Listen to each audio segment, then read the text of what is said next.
and weeks to play well on senior night.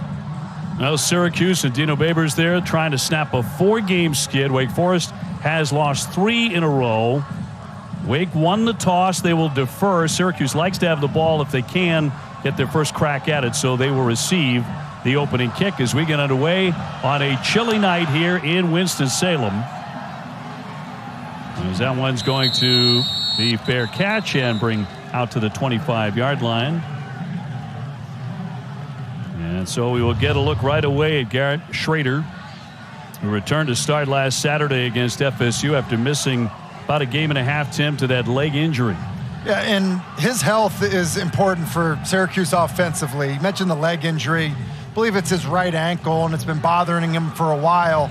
And he's such a good runner, a physical runner, a fast runner. And so, being hobbled has not helped Syracuse get on track offensively. He was just 6 for 16 passing last week against FSU and had no effect as a runner. Felt a lot better this week. Tucker with the very first carry and opens it up. He shreds one tackler and got close to the 40-yard line for a 14-yard gain. Sean Tucker, also the number 2 receiver on this team, rushed for 153 yards last year against Wake Forest. And Dave, that's a good start for them. A traditional run to Sean Tucker. He's a back with great power and balance and speed, and when he gets going, it obviously creates a lot of opportunity for other players, Shrader included. Last week he was held at just 52 yards by Florida State. They're going to swarm on him immediately, but he did move into 4th place on SU's all-time rushing list with 2,951 yards, so he would need 153 yards tonight to move into 3rd place. And losing a yard on that carry to bring up 2nd down and 11. Syracuse coming in at 6-4, 3-3 in the conference. But at one point they were perfect at 6-0. Tucker spun around, nothing doing there. Jasheen Davis there to come up and say hello, and a loss of 2. Yeah, and Jasheen Davis has been a guy that really has made a lot of plays. Here he is there. And, he's played more because of injuries. You see the quickness he plays with. He's really a guy that's known for pretty good power, even though he's just 250 pounds. But good quickness to the football. Nice inside move for the tackle for loss. 3rd and long here. And Tucker back into the backfield. Shrader back to throw. Good pocket protection. Airs that one out. And complete. And will pick up a 1st down. Got it to Gadsden. Aronde Gadsden. Look for him tonight. Top target. And you see the little bunch look there. Just kind of, spray release, different levels, into the flat and into the corner. And Gadsden does a good job of, using the field and good anticipation by Shrader. And that's an example of Shrader as an improved passer. Ball out early. Good accurate throw to convert on a 3rd and long. Yeah, they hit for 13. So Syracuse on the march right away here at Wake Forest tonight. Trying to pick up win number 7. Been tough coming. Shrader's going to rifle that one, and that's going to be a completed pass and close to the 1st down. And in fact, going to pick up a 1st on an 11-yard gain on the strike to Pena. And another good job of Shrader. He wanted to work Gadsden inside, didn't like the relationship with the defender, and so he comes out to Pena. And another good, accurate ball by Garret Shrader. And Quinn Allen now in at the running back spot here, along with Shrader. Looking very smooth and healthy. Great news for Orange fans right out of the gate. Back to throw short over the middle, and that one's going to be broken up by Wake Forest and intended for Gadsden. And knocked away by Evan Slocum, the free safety. And we've seen Syracuse now a few times get into empty, and Wake Forest basically said, all right, we've seen it enough. Now we're going to come after you in empty, and that's why the ball came out quickly. Shrader trying to beat the blitz with the throw, but good coverage on the back end. These two teams played a great football game last year at Syracuse. Wake would win in overtime 40-37. This one rifled and another completion once again to his wide receiver. That's Gadsden. Now, they call him a tight end. Nobody else in the ACC does. That goes for 17. That's a good point, Dave. Hard play action, and Gadsden, who we haven't seen lined up with his hand on the ground yet. So you're right. He is playing wide receiver, and it's how most defenses treat him. But he is a handful. Does most of his work in between the numbers, not as an outside receiver. And good job just finding the zone. Yeah, tough matchup. 6'5", 215. Now the handoff trying to bounce outside. Tucker goes out and will gain 6. Eventually stopped by Slocum. Yeah, and A.J. Williams is an unblocked defender in the backfield, and that is the type of play that makes Sean Tucker a special player. The ability, just a little jump cut basically in the backfield, and then to get the corner when you have an unblocked defender in the backfield. Tucker last week passing the SU grade Larry Zonka on the all-time Syracuse rushing list. Shrader looking left. Now he's going to take off. He's going to throw it, and short to Tucker at his feet and incomplete. Shrader's taken off to run because he doesn't like what he sees. He kind of started to the right. He kind of just, gets out of sorts. He wants to take off and run, and then Tucker flashes. Tucker is wide open. He's going to walk into the end zone. Shrader just can't kind of get himself organized enough to give him an accurate ball. They missed one there. Allen, the running back again on 3rd down and 4. Trying to keep this drive moving here. Just getting underway at Winston-Salem.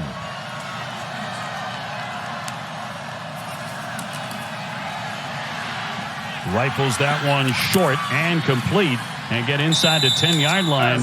But they're going to pick up the first there. Allen coming out of the backfield.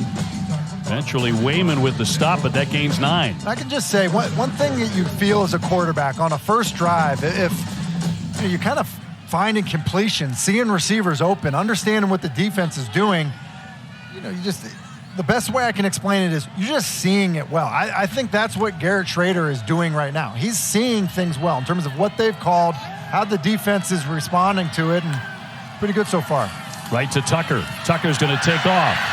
Trying to cut back inside, looking for the corner. He dives, and he is in. An outstanding rush there for the touchdown. And a great drive, a 9-yard scamper there to get into the end zone. And Dave, once again, it's Tucker's speed. A defender in space, but it's Tucker's speed, and you just wonder, I believe that's a touchdown. I wonder if that right knee ends up being down. I think he's reaching that ball out. I don't know that there'll be enough to overturn it, but that's pretty close. You're right. Indeed. But Tucker on the field ruled a touchdown. 10:13 to go here in the first. Syracuse striking with a terrific drive. Ruling on the field of a touchdown is under further review. So they're going to look at that knee. Yeah, and I think it's the right thing to do to look at it live. It looked like it was a touchdown, and I think that looking at the replay, because he's extending the football with his left arm, it's out in front of him. When that right knee goes down, I feel like the look we have, that ball is across the goal line. Now, the tricky part is, because of, defenders being in the way, it's hard to tell. Chase Jones kind of in front of us, 21, when exactly that knee goes down. I just don't know that there would be enough video evidence. His knee, hits down there. I don't know that there's enough evidence to overturn it. I think you're right, at least on that angle. What about that one? Yeah, the ball is clearly extended out, and because, this shot is from, behind the end line, just too hard to tell. Our replay official, Bob Welch, tonight. That's our best look, and that's what they're getting as well. Yeah, and listen, that's our best look, and it's a really good look because you see the left arm of Tucker with the football in hand being extended out to the goal line. And, with his knee down, as soon as we can see his knee down, it appears that ball's crossed the goal line. Syracuse hoping that'll be his 8th rushing touchdown of the season. 5 rushes, 6 passes on that drive. As he went diving for the pylon, they're still taking a look. This is a very long look. And ongoing still, and now we'll get an answer. And the review is complete. After further review, the ruling on the field stands. So Syracuse with a first opening drive touchdown in over a month. Well, and part of it's been the quarterback's been out, and we just saw Garret Shrader put together a nice drive with a couple of really good completions, one of them on a 3rd and long. And so that's a great start for the Syracuse offense, which, a week ago got off to a terrible start. Boy, night and day from a week ago. And Schmidt is on for the point after to make it 7-0. Well, it's 7-0, and it's a great start by Garret Shrader. Hasselbeck, that's a terrific way to start a football game for Syracuse. Well, especially when you consider last week. Last week offensively, look, it took them forever to get 75 yards. They did it on the opening drive, in a game that they need to kind of stop the bleeding, if you will, right? I mean, it's off to a great start this season, and then we've been on this skid, and some of that's been because Schrader's been out of the lineup, and having him back in the lineup certainly has made a difference, and he looked healthy. SU with 5 first downs on that. That sails through the end zone. Kelsey Riggs has just joined us on the sidelines doing like triple duty. Hey, Kels. Hey there, guys. I got to catch up with Sam Hartman this week, star quarterback for Wake Forest, who's playing his final home game here on Truist Field. And I asked him about the emotions of playing here for the very final time. He said it doesn't really hit him until after the fact. When he leaves the field, you think about all the players and the great teammates that he's had throughout the years. And he said it's those guys that really he will remember the most, and the legacy guys that they've tried to build here at Wake Forest. A great legacy indeed, Kelsey. I don't think you can underrate that at all. That's Ellison. Finds a nice opening for a first down as they drag him down finally, crossing the 40-yard line, a 16-yard gain. Yeah, it's really well blocked there. And, for Sam Hartman, in terms of what he's accomplished, what he's done, I mean, it really is remarkable. And when it does hit him after the game and he leaves the field, he should feel really good about what he's accomplished in the Wake Forest uniform. In this mesh-style offense, again, it's Ellison with the carry. Sam Hartman responsible for 118 career touchdowns. That's 4th all-time in the conference. His next touchdown will tie him with Lamar Jackson for 3rd. That's one of about 14 or 15 different records. He's in that top 5 or top 10. Michael Jones is down. So we will take the break as well. Here, 9:39 to go in the first. I think that's it. I don't think it is. Syracuse would be happy if they could have an offense that's scoring with this Wake offense like they did a year ago. Hartman, by the way, last year, outstanding game, 330 yards passing and 3 touchdowns in that one. Ellison with the carry. He'll gain 6 yards.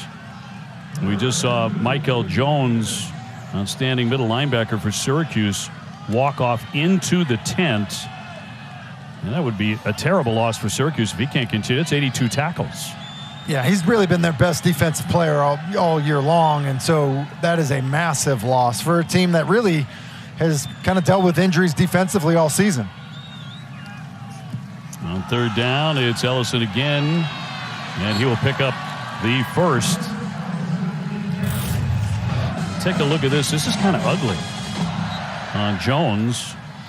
It's right leg. It's right leg, and as the play finishes, he kind of just gets it stuck underneath him and is quickly trying to get it out. Painful to watch. Hartman lining up in the pocket, rifles that one. It's broken up by SU as he tried for Morin. But Clark, the free safety, Elijah Clark there to break it up. And I think that there have been some of these moments with this slow mesh where they try to hit balls over the middle where, Hartman's done a really nice job of just finding a throwing lane, but I don't know if they've gotten the same type of separation by the inside receiver that we've seen in years past. That mesh again. Once again, it'll be Ellison right to the center of the line on the carry and 6-yard pickup. I mean, just look at where this slow mesh, Dave. They kind of are almost like they're just shuffling forward, that entire offensive line and the back. I mean, just almost like wedge quarterback sneak blocking with the back following them. It's incredible. Quarterback on the keep, and Hartman with a nice gutsy carry for a first down met by Marlowe Wax, but a first. Yeah, this ends up being more like, quarterback power extra with a lead blocker from your back. And it was something that they did a lot of with Jamie Newman. Don't do as much of it with Sam Hartman, but he's certainly capable. Looking to throw and complete. A big tackle on the hit, but a completion. That one to Donovan Green. Had a couple of touchdowns earlier this season against Clemson. Clark with another hit. I love the way Sam Hartman kind of stands in there under the pressure around him. I mean, just does a good job of just remaining a passer, kind of unfazed by the static in the backfield. Well, not this time for Ellison. Syracuse saw that one coming. Jobity there with the stop. So 7 rushes, 2 passes so far on this drive. Syracuse on top 7-0. Back to Hartman for a minute. One of the keys to success for him is the quickness of his release, isn't it? No doubt about it. Ball comes out quickly once he makes a decision. He's been scuffling with picks lately as he looks to throw and rifled that one in there and complete. And another first down and a very tough catch there by Morin. It's a great job here. Watch Ellison. He comes out in here and he does a great job of getting Marlowe Wax down. That cut not only stops the rush, but also gets the hands down. Time to throw for the end zone, but incomplete. Morin is intended receiver. He and Perry have about 90 combined receptions. Jason Simmons on the coverage. And you just see, how they can tax you defensively with this offense. Just finding one-on-one opportunities because you have to commit to maintaining gap control for the run. Play number 12 on this long drive for the Demon Deacons. Sam Hartman out of Charlotte, North Carolina. It's been quite a battle for him throughout his career here. Kind of bounce outside. Ellison again. And we'll pick up 3 hard-fought yards there. Johnson with the tackle. Brings up 3rd down and 7. And Isaiah Johnson, I think this is an interesting matchup for him. A 6'3" corner battling against some of these tall wide receivers for Wake. Syracuse likes that matchup. Hartman in the pocket. Now he's going to run it. Fires. Drops. Incomplete. It was Morin who could have walked into the end zone had he caught that one. He sure could have. That was an awesome play by Sam Hartman. Climb in the pocket, go to create, and then quickly, you mentioned, how quickly the ball comes out of his hands. Climb in the pocket. Now you're in scramble, mode. He sees it quickly, and Morin, the ball's right to his face mask, and he'll fall into the end zone. Oof. Those are the ones you think about late into the night after the lights go out. This will be a 33-yard attempt now by Matthew Dennis, on to try and get the Demon Deacons on a scoreboard here in the first, and that one is true. That'll make it 7-3. Good news for Syracuse, at least to this point. Michael Jones is out of the tent. We'll see if he can continue.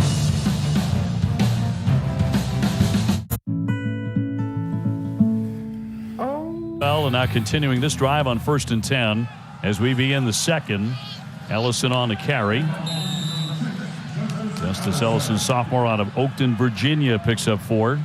And he's been through a lot. You talk about Hartman. I mean, a broken leg, loses his job. Somebody comes in, plays really well. Probably doesn't know when he'll play again. Gets the opportunity. He had the scare at the beginning of this year. So with the blood clot, indeed. Morin goes up for the catch. Still on his feet. He's going to be slammed down, and that's going to bring a flag. That's Jahart Carter. Good to see him getting back up quickly, but a flag dropped, obviously. After the play, personal foul, unnecessary roughness, defense number 1. Penalty is half the distance to the goal. Automatic first down. Yeah, I mean, the suplex has been outlawed for a while, and so you obviously can't do that.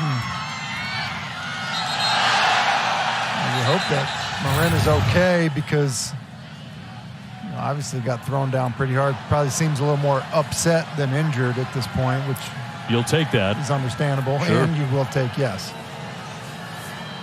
Morin 5'10", about 175. Carter 6'2", 200. Guilty of the infraction. 1st and goal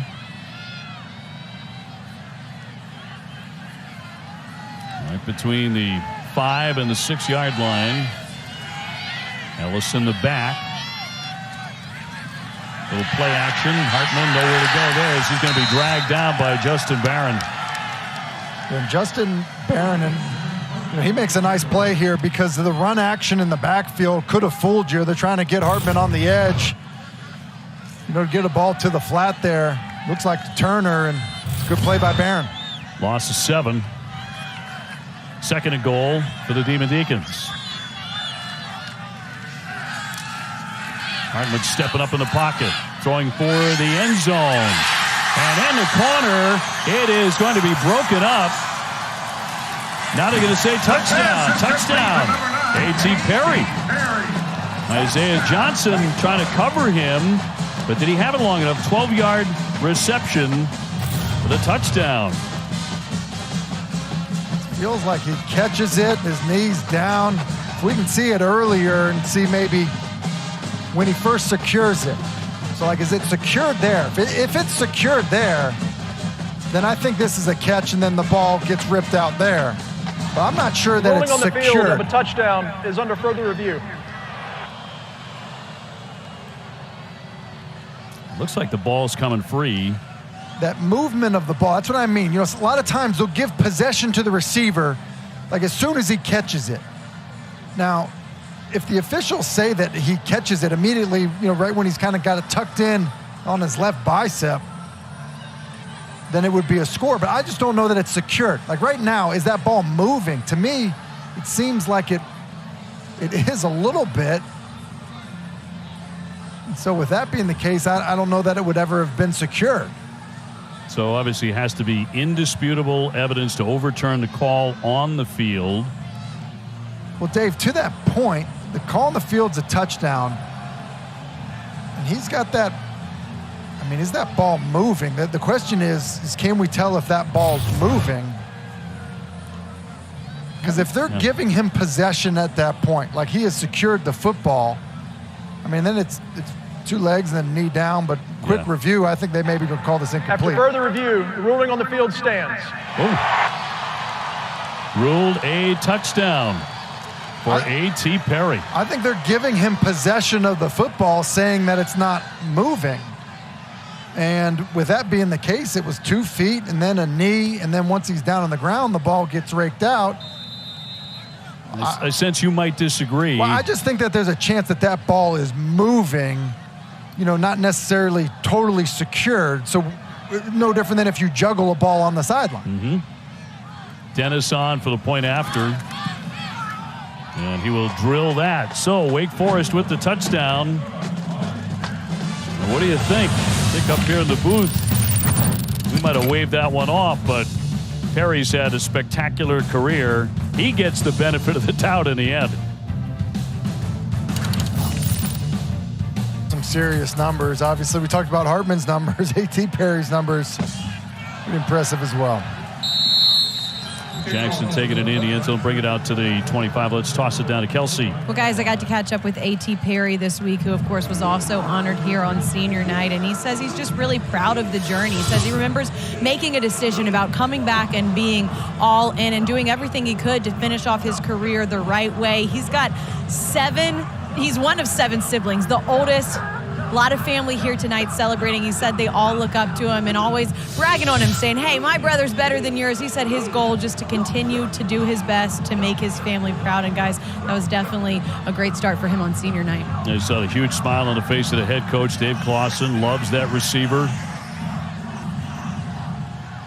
Dave was talking this week about, we're 6-4 and everybody in town's disappointed. What does that tell you? That tells you Wake has really built this program. And on the scamper, walking outside, Garret Shrader, Smenda with the chase. Dave, to that point, you win 6 games, you're bowl eligible. But there was a point where, like, that was the goal at Wake Forest. We've seen 2 years in a row that at one point they're ranked as a top 10 team, and they definitely have changed the expectations under Dave Clausen. Shrader picked up the first down. The handoff here. It's Tucker bowling over a couple of people as he will pick up another one. It's a 12-yard gain. He's looking pretty fit after an early injury. Had to walk off for a couple of moments. He wasn't out very long, though. No, he wasn't out long, and he looks healthy. And that was a good run, good vision, good cut back for Sean Tucker. And, averaging 4.5 yards per carry. Pretty good start. Another first down for the Orange. Shrader wants to hit his wide receiver, Gadsden. Like his father, who was a wide receiver in the NFL, Gadsden was originally a wideout. They call him a tight end, but he lines up as a wideout. Actually doesn't do a whole lot of blocking. Pick up 8 there. I think the best way to figure out what position somebody plays is how does he get defended? He gets defended as a wide receiver. In fact, Brad Lambert compared him to Johnny Wilson from Florida State, who's clearly a wideout. Second down short. Shrader looking downfield, long, and that's going to be caught. Syracuse inside the 5-yard line on a catch by Alford. It seems like every time he makes a grab, it goes for like 18 to 25. Yeah, and this is obviously a really well-thrown ball by Shrader, accurate, and then good job of making a contact catch as Gavin Holmes is right there to try to rake at the football. 43-yard strike. Down to the 2-yard line. First and goal for the Orange, trying to punch in another one. Shrader right on the money with his wide receiver offered. Here's Tucker looking for an edge. Diving now and trying for that corner there. And he is in for the touchdown. And another example on one of these Syracuse touchdowns, it's the speed of Sean Tucker. Just bounces outside and then races the defense to the corner, and I think that's a score. Reaches out the ball in front of him, which you technically should not do down there because obviously you lose it. Ends up being a touchback, but yeah. Ran right over the pylon for his 6. This is the kind of game. It's beginning to become the kind of game last season was, which was 40-37 in overtime. And SU with their second touchdown. And it has been confirmed that is a touchdown. Andre Schmidt on for the point after. SU's all-time points leader. And he'll try to make it 14-10, and he's perfect. Syracuse fighting back offensively, coming to life. First, the big play to Alford down the field, beautifully thrown ball by Shrader, and then the speed of Sean Tucker as he takes it in for his second score of the night.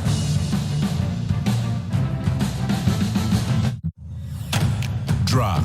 It's what propels the college football today throughout the ACC. Also decals on the back of players' helmets as they continue to honor and remember those players who were tragically killed. And especially tough this week for those two men you see, Robert and I, and then on the left, Jason Beck, who are coaching now at Syracuse, but you see them wearing their Virginia gear. They coached there last year. Robert and I recruited all 3 of those players. He told me this week that he has just really struggled, said his profound sadness for the families, unspeakable grief. He says that each of those guys were outstanding young men. He said he has been blessed and he is a better person because he went through this process with them. I also got to talk to quarterback Garret Shrader this week, and he said you could just see the emotion from Coach and I and from Jason Beck and what they're going throughout this process. He says our thoughts and prayers are with the family, but guys, just really tough for everyone, not just here in this ACC community, but all throughout college football. Kelsey, thank you very much. And so touching to see Robert wearing the Cavaliers colors there and a salute to Virginia. Flag down here on the play as that one is going to be complete. But a flag down. Offside. Defense, number 87. 5-yard penalty. First down.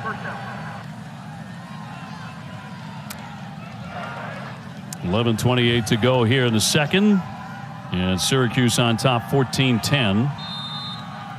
Dave, just to follow up on the Virginia, story, and you mentioned Robert and I, but also some of these players that maybe were teammates or saw guys from that program, on the recruiting trail. Like, I think it's been a heavy week because it hits close to home, even if you weren't a teammate of those players at UVA, because it is still a college football community, and a lot of guys that go through the recruiting process, you cross paths with coaches and players, and it's hard to kind of imagine that went on at UVA this week. Second down short. They go to the air. Williams to that left side will pick up a first down.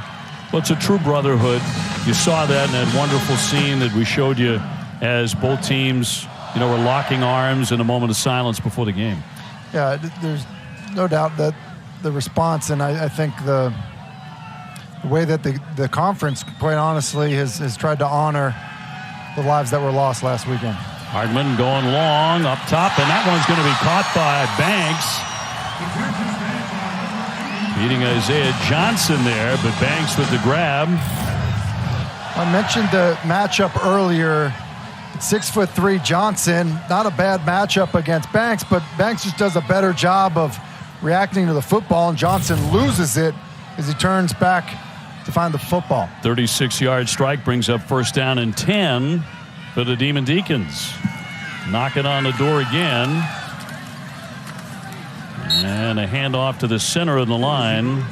And a 5-yard pickup for Christian Turner. Steve Linton with the stop eventually. This slow mesh, sometimes like when the defense tries to blitz you off the edge, they can kind of be right at the handoff point between Hartman and Christian Turner, and Hartman, lucky he was able to get that ball into Turner's belly. Hartman, good time, and a strong pass and a battle for it, but A.T. Perry there on target. Chestnut will wrap him up at a 4-yard gain.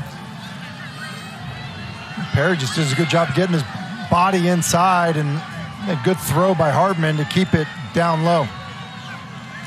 Third down 2. Evading that first tackler. Good job there by Turner, but eventually wrapped up. So what do you do on 4th down and short? I think Wake has been generally aggressive throughout the year. Looks like they're going to be aggressive once again. Got an extra lineman coming out onto the field as well. Well, this offense is so unique. There are no copycats, or at least very few around college football for any length of time. Put down and one. Turner in there as the running back. Hartman got down on the ground. He scooped it up, but that's going to be a stop for Syracuse. It was mishandled. Look, this is a shotgun offense, and one of the things that happens when you go under center in short yardage and goal line situations is the center is trying to protect himself. He's also trying to get low, which raises his rear, if you will. And so now getting the snap from center is different. The ball kind of comes up at a different location. We saw it in the Vikings-Bills game last weekend, where that happens. We just don't secure the quarterback-center exchange, which is what happened right there to Sam Hartman. Fumbleitis here in recent weeks for Wake. Been a real problem for them. And on something that should be routine, just quarterback-center exchange. Shrader from the end zone with time. Heaves that one, and an outstanding catch right at the 50-yard line. Great grab by Adams, who's been a big target tonight. Yeah, Adams does an excellent job. He's just running a post, keeps his speed up, gets leverage, and then keeps his angle as high as he can, and then good spot with the football by Shrader, but going up to get the ball by Adams, that ends up being the key before the defender can kind of make a play on the football, but if you just let it come to you. Big chunk there, 44 yards. Garret Shrader is back. Orange fans delighted by this first half. Tucker cutting back inside. He'll pick up some more before they swarm around him. An 8-yard gain. Maybe Shrader should have gone to the glove a little earlier, maybe, but and then this is encouraging as well. I mean, that's Sean Tucker in space making guys miss, and Jalen Garnes really there to make the play and doesn't even get a hand on him. Garret Shrader, one of four North Carolina natives on the SU roster. He's out of Charlotte, about 80 miles south of Winston-Salem. Here's Tucker finding the edge outside across the 40 and scampering out. We talk about Shrader just being a good football player. Does a nice job here. Lead blocker for Sean Tucker as Tucker kind of winds this one back, hands him the football, almost looking like, Wake Forest offense a little bit where, you see the quarterback get involved in shielding a defender, and just goes to show you, Dave, that quarterbacks obviously tougher, good blockers. Saw that one coming. 6'4", 230. Got his body in the way. Little pitch here. Going to try some trickery. They've got a man down into the end zone, and Syracuse with a touchdown. Cooper with the catch. A strike from 33 yards, and it was LaQuint Allen with the heave into the end zone, 33 yards, and a stunner for the Orange.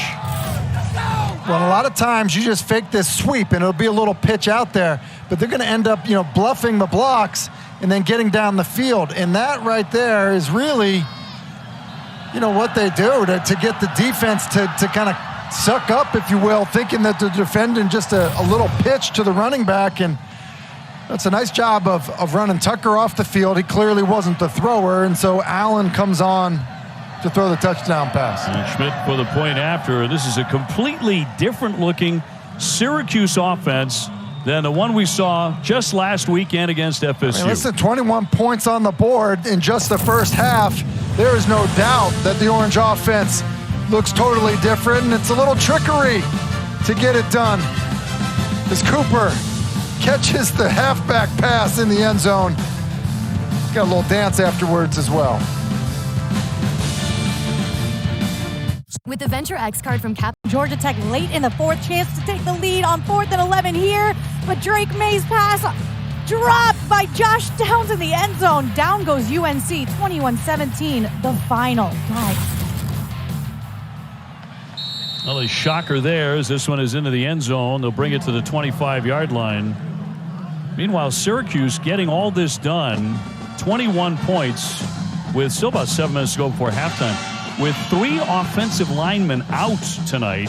Matthew Bergeron, left tackle, who's a top 5 Mel Kiper pick at his position, didn't even make the trip because of injury. Well, and you think about how they've run the football, how Shrader's been protected, and that's a really nice job by the group up front. And certainly players, move, shuffled around. You mentioned guys out. You also have guys playing spots that they don't typically play, and it's not easily overcome. So Hartman and company trying to match it. And the pass on to the far side, A.T. Perry will gain 9 yards. The push out by Chestnut. Perry, who caught his 25th career touchdown pass and has 10 100-yard receiving games in his career. Quentin Cooley getting the opportunity to run the football, then will gain a first. Sophomore out of Bailey, North Carolina, with a 4-yard pickup. And that will move the sticks here for the Demon Deacons. One of college football's most potent and interesting offenses to watch. Averaging 37 points a game, 438 total yards per game. Hartman looking downfield. Now he's going to run it. He's heading for the sideline and will scamper out a 19-yard rush for a first down. That's a good example for Sam Hartman. I think sometimes when people look at him and say, it doesn't have the biggest arm, he's not the biggest guy, he's not a runner like Malik Cunningham or someone like that, but I think he surprises people with his athleticism. That's a nice job of looking downfield. It's not there. It flashes to you. Take off for a nice gain. On the pump fake. On his feet to the 40. And ducking inside. Pick up a 4. Derek McDonald with the tackle. That was a really interesting play. It's that slow mesh. The linebackers kind of anticipated the ball being pulled, and then they retreat. Sam Hartman takes off running. Cooley again. Cooley bouncing. Tucked that helmet. Took a shot there by Isaiah Johnson, but a 10-yard run and a first down. And the one thing that Wake should be encouraged about is they've had success running the football tonight, and that typically leads to big plays for their receivers. Hartman looking, throwing long, and a touchdown once again. It's A.T. Perry in the end zone. 29 yards and a touchdown for Wake. Well, I just said it. They're running the football well, and because of that, Syracuse gets a lot of guys up around the line of scrimmage. Safety's involved in it, which means you get one-on-one outside, and then it's a little double move. And Deuce Chestnut bites on the double move, and A.T. Perry is just too fast and too long for him to recover, and just adding to that touchdown total. His second tonight. Caught 3 touchdowns against Syracuse, including the game winner in overtime last year. Once again, he's a terror. About 5 minutes to go here in the second, and the point is good. 21-17 Syracuse, and Sam Hartman continues to move up those charts. 120 responsible for his touchdowns in ACC history. Well, when you pass Lamar Jackson in something, that tells you how productive and how good you've been. And listen, probably not going to be possible to catch Taj Boyd there, but what he's done his entire career, just give these guys a chance. You know, they do a nice job of calling plays here at Wake Forest, and just give guys a chance to make a play on the football. And Sam Hartman, a little conversation with A.T. Perry, basically saying, hey, nice job getting open, because when you do, you can add to that total. Wayne Ruggiero is the offensive coordinator, who has also done a marvelous job for Wake Forest and deserves a tip of the cap. And it's not like they share the mesh style with anybody. They like the idea that it's theirs alone, don't they? Theirs alone. It's basically, you know, it's Warren Ruggiero, the offensive coordinator. He's come up with it, and Dave Clawson, you know, has been, you know, right there with him on it. And no one else in college football is doing it. And I think some people have been curious about it. These coaches don't go speak at clinics and give ideas about, you know, how they coach it. And because of that, Wake's really the only team we see doing it. Murphy with the low kick, and going to be a big-time return here for Syracuse on the low kick. Mario Escobar taking it out of there, but this Ruggiero there runs the controls of the offense, the offensive coordinator. And here he was pregame with Sam Hartman. This was certainly very emotional. It was awesome. And talking to Warren Ruggiero before the game, we asked him about Sam. He's like, look, his wife brought it up to him, like, you've known him for 8 years. When the recruiting process started, he's obviously been through a lot. And you could look, plain and simple, he loves Sam Hartman. And I think it's meant a lot to be alongside this journey with Sam Hartman. And I think he appreciates his loyalty, his toughness, and everything he's gone through. Shrader with the strike. Got that one on the near sideline, and an opportunity to get inside the 20-yard line. And they do. It's Pena with a catch and run for 25. Yeah, basically a little screen. You see the receivers blocking on the perimeter, and then Pena, who's a good return man. I think somebody Syracuse has had high hopes for in terms of just getting the ball in space. Has good blockers out in front of him, and that's a nice pickup in the Syracuse offense, once again with a big play. Bet a bunch of them tonight. Frankly, both sides have to the 14-yard line of 1st and 10. The Wildcat on the carry, and close to the 10-yard line. The run by LaQuint Allen. Let's get it down to Kelsey. Guys, this Wake Forest defense not happy with the start. That includes their team captain, Ryan Smenda, who after that last Syracuse touchdown called the whole defense over, passionately telling them they have to play better. They cannot give up plays like they have so far in this first half. He had a great week last week, 16 tackles against North Carolina. It's been tougher to stop Syracuse so far in the first half. 2nd down and 6. Shrader looking toward that end zone, and now he's going to be taken out from behind at the 25-yard line. And no place to go. It's going to lose 12. A.J. Williams got him. Yeah, and I think this Wake defense, you know, surprised them. Basically, you're going to have defensive ends dropping out. You have linebacker levels blitzing. Essentially, it amounts to a zone pressure. And I think Shrader thought that he was getting a man pressure and was going to have an answer. He didn't, get stuck with the football. That's why Wake's able to come up with a sack, and maybe that defense responding to Ryan Smenda's conversation on the sideline. Timeout for Syracuse. That'll be number 2 for SU, facing 3rd down and 18. So Smenda making sure that he is heard loud and clear. A senior out of Orange Park, Florida. Let's take a look now at our Auto Owners Insurance Drive recap. The last drive for SU. Well, the big plays, I think this coming right off of the 4th down stop. The big shot down the field to Adams, and then Tucker finding his way, following the quarterback, obviously, for a play down the field. And then the trick play for the score. You just think about that swing. Essentially 4th and 1, the stop, and then a few big plays for the score. And Syracuse, 3 touchdowns in this first half. Looking like the Syracuse in the beginning part of the season offensively, rather than the offense we've seen on their recent skid. Wake Forest defensive coordinator Brad Lambert said that Shrader is a lot faster than people think. On the pump fake, here they come again. Well, not fast enough as he goes down again.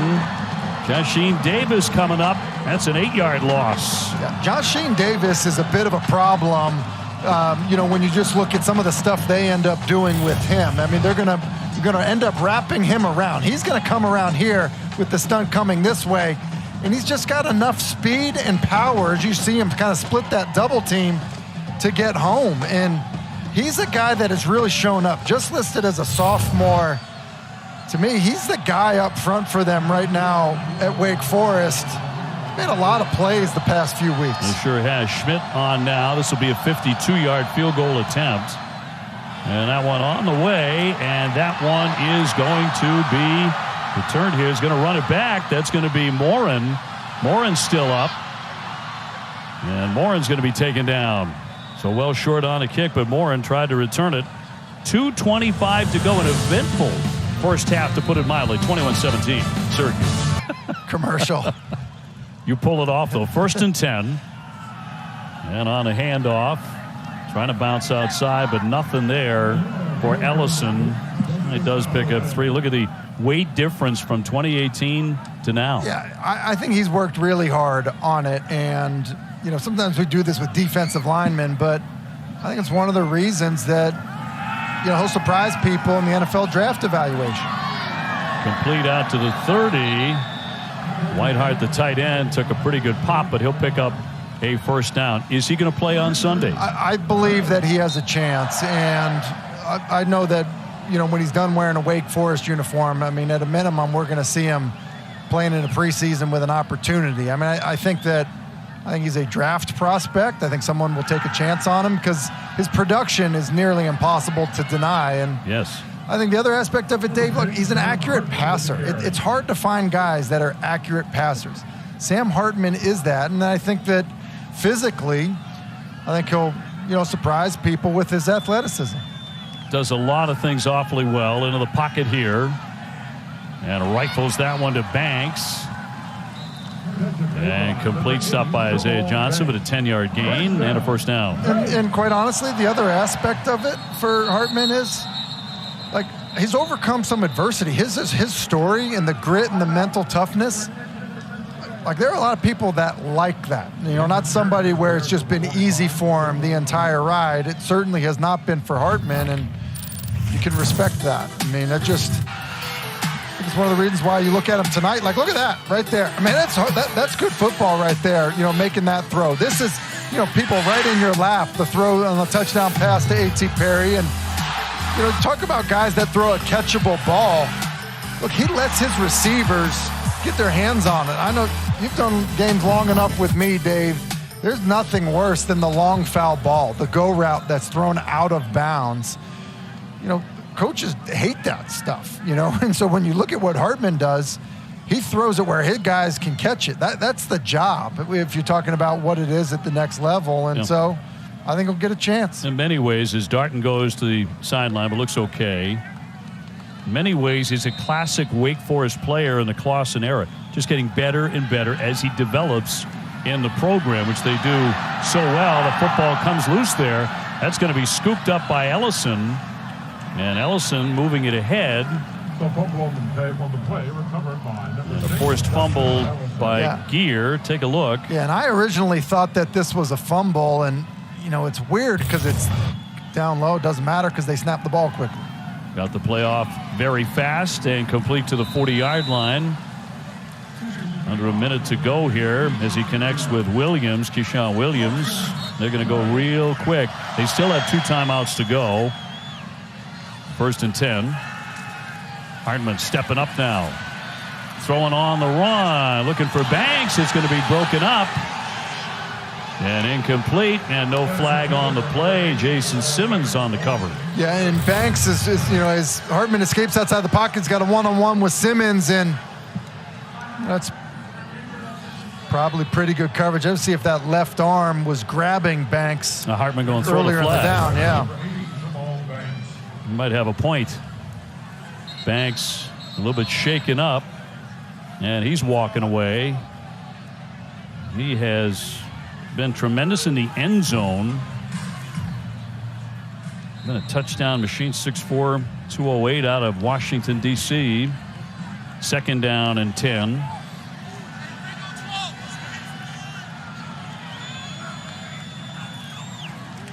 .34 seconds to go before halftime.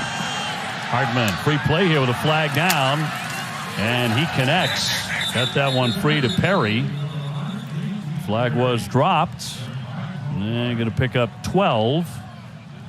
It's one of those examples where you wish you had deep routes on the free play. Hartman knew it, but it does help.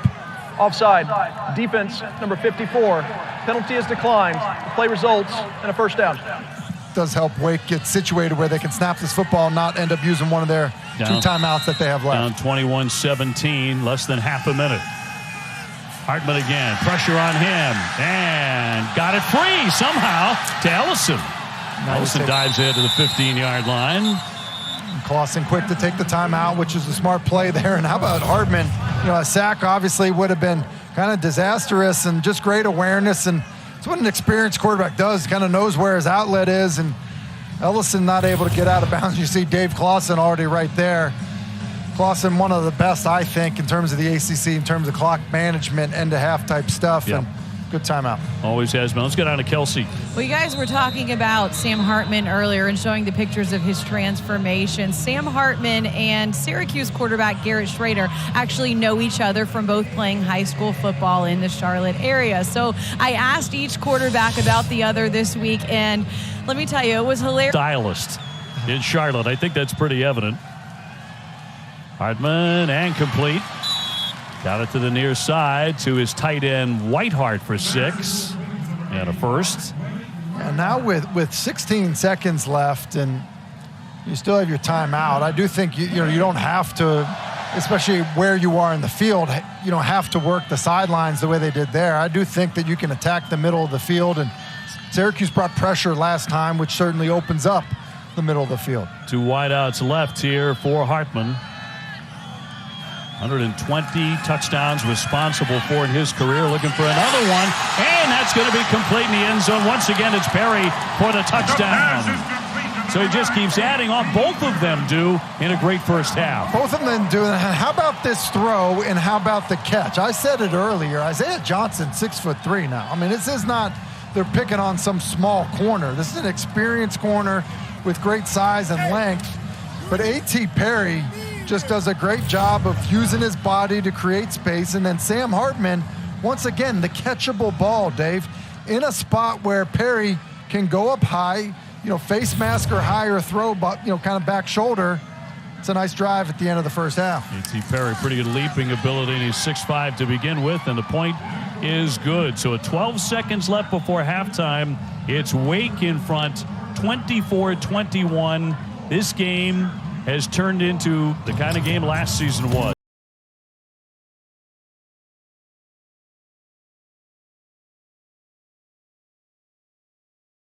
Protection, finds his tight end, Blake Whitehart, and then creating in the pocket as he's getting wrapped up, and then the touchdown. It's just one-on-one basically out here. Now, you can get confused with a little help coming from the safety, which means that the corner really should be able to be aggressive with A.T. Perry, but A.T. Perry just more aggressive than Isaiah Johnson. And then just how about the ball placement? It just, to me, that's the key. That's what separates stuff. You need to be you know, I mean, the bananas are thrilled, clearly, obviously. But, like, the ball placement, to me, when you look at quarterbacks, decision-making and then accuracy. And the accuracy by Sam Hartman has just been so good. And a short kick. Across the 30 and bowling across the 35-yard line in the final seconds with 4 seconds to go for Garret Shrader and company. Coming up on the ACC Network Halftime Report, Taylor, Eric, and EJ coming your way, getting up to date on all of the college football today inside the ACC. Really a devastating loss for North Carolina. It's a brutal loss for North Carolina in Chapel Hill, and we'll talk about Drake May and the Heisman. And conversely, how about Brent Keane, the job that he's done as the interim head coach at Georgia Tech? Shrader taking a knee, and that'll be the end of the first half. Wake Forest will get the ball to start the second half here at Truist Field. Very, very entertaining stuff. 2 quarterbacks in excellent form. I thought both quarterbacks had a great first half. So really, when you think about Garret Shrader, the big plays, it was the passing game, which was end of the first half, was saying, hey, we got to defend the deep ball. Chilly night, so Shrader on the bike here, getting loose. 10 out of 16, 191 yards. Did not throw a touchdown in the first half. Wake Forest will have the football to begin the second. And we are set to go and expecting more of the same. A lot of points in that first half as that is off into the end zone. A moment ago, Kelsey Riggs with Dino. Coach Babers, I know you've got to be pleased with the way your team started offensively. What did you tell them at the half? We've got to play another half like we did the first half. It's going to be a close game. It's going to be a typical Wake Forest game, and we got to keep playing. Saw Michael Jones go down, was in and out of the tent trying to give it a go on the sidelines, but then didn't get to see him again. What can you tell us about his status? Not quite sure if he'll be able to come back or not. We're hoping he can. Losing a leader like that, if he's not able to come back in a game like this, what's the impact? The impact is big, but he'll be out here cheering us on if he can't play. Thank you, Coach. Good luck. Thank you so much, Coach. Big loss indeed. That's 82 tackles, 4 sacks. The junior out of Miami, just a key in the center of the defense. And he's not out there now, which leads me to believe that, we didn't really see him come back. We didn't see him come back. We saw him trying to come back in the first half. He's not here after halftime. I think it'd be unlikely that we see Michael Jones. Hartman very crisp in the first half for sure. As mentioned, 20 out of 28. He's going to complete that pass right on the near sideline to A.T. Perry, his favorite man, who once again had a great half. 11 yards on that reception and a first down. And Wake loves that little isolation backside of trips to A.T. Perry. On the mesh, trying to break free and tackle, getting across the 40-yard line is Ellison, hauled down by Elijah Clark. He'll gain 5. And you see Ellison just kind of finding his way through there. Marlo Wax, does what a lot of defenders do, kind of anticipate where the back is going to bounce out of and kind of guess wrong. 2nd and 5. Opening drive of the second half. Hartman climbing up.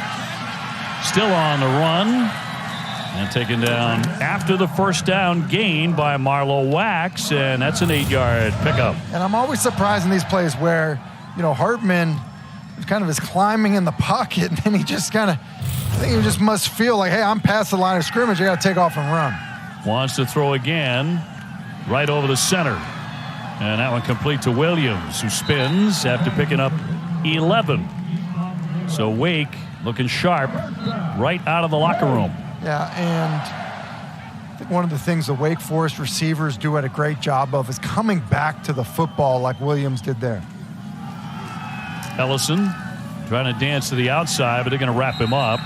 Stopped by Wax. Would you have, as a quarterback, enjoyed this mesh-style offense? Oh, absolutely, because I think what it does is it creates one-on-one matchups for receivers. And if you have receivers that can win, which Wake does, now you're throwing one-on-ones, which all quarterbacks like. You love that one-on-one.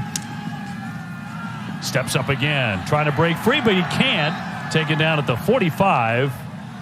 Okechukwu with the sack and a 5-yard loss. Yeah, it was Marlo Wax coming on the blitz, kind of collapsing the pocket with his pressure, and it's a big play for Syracuse defensively because there was a rhythm for Wake on this drive, and now it sets up a 3rd and really long.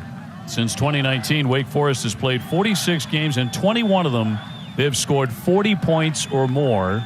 On that pace again tonight. Hartman's pass, that's going to be broken up by SU and tipped by Wax again, who's had a really nice night. He really has. Blitz on the previous play that collapses the pocket, and then there's a bit of a, here's Wax, and he's dropping back into the coverage, but he's going to read Hartman's eyes, and then he's going to adjust to this football. It's just an excellent job of pass defense in zone coverage by Marlowe Wax. Good linebackers here at Syracuse, and Marlowe Wax with a couple of nice plays. So Murphy to get that one away, and a fair catch at the 15-yard line by Pena. And Sean Tucker making some history again. He is now part of the 3,000 yards club for Syracuse as he went over that in the first half. Now 3,006. Oh, it's great company with a lot of really good running backs that have played at Syracuse. Clearly Joe Morris with impressive run at Syracuse, but over 3,000 yards in terms of staying healthy. And you think about too, an offense that hasn't always been rolling. Shrader wants to run, tucks the helmet, down he goes. Garret Shrader, who looked spry in the first half, certainly looked very healthy. He'd been dragging a leg around for a while. You mentioned going with double gloves as well. And everybody's kind of banged up at this point in the season, but I think Shrader's injuries, because of how he's used as a runner, are maybe a little bit more significant. And we saw a bloodied hand a week ago, which is maybe part of the reason that we're seeing gloves on his throwing hand. Tucker will move outside. They will string him out, and out he goes. But a first down gain on a 12-yard run, chased out by Slocum. Hey, maybe he wore gloves, Dave, because he's going to block a lot tonight. I mean, maybe he just said, I'm being in the trenches. Here he goes, sealing the edge on Smenda, and that allows Tucker to use that speed to get to the corner. I mean, let's just do it all. And Dino. Careful over there. A little smile there. Taken out. First down and 10.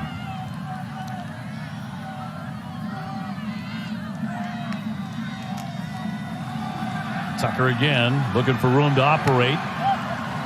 Taken down by Tyler Williams.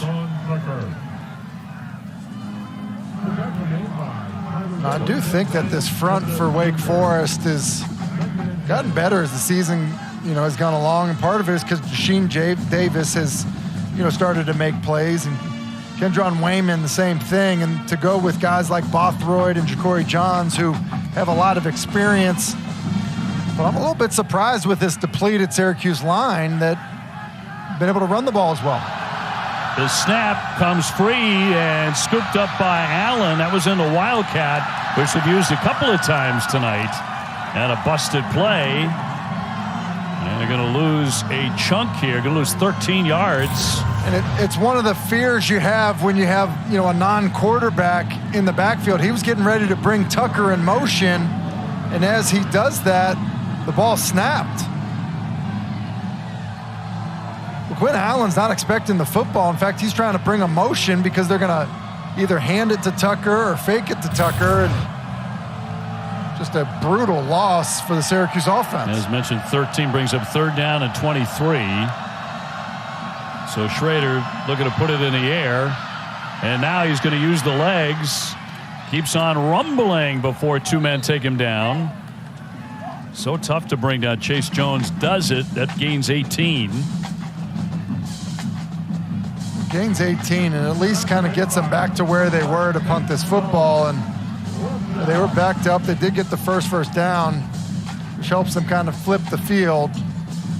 But just, the negative plays, kind of the wasted plays and things like that. I guess they're fortunate to be able to get on the football after the early snap, but kind of a break for Wake defensively. Von Marburg to get the punt away for Syracuse. Again, they're 6-5 all time in the series, head-to-head against Wake, but Wake has won the last two, and whistles here.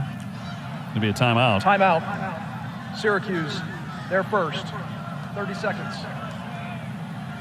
Media timeout. 4th down and 5 and take timeout. 24-21, Wake Forest. Took kind of an odd timeout with the punting unit on. Yeah, they had 11 on the field. You don't know what their issue was, but I would make the argument that a timeout is more valuable than the 5 yards you would get up if you just took a delay to get things fixed. Yeah, in a game like this. For sure. You got to have them in your pocket. Finally get that punt away after the penalty. Morin will look for the fair catch at the 30.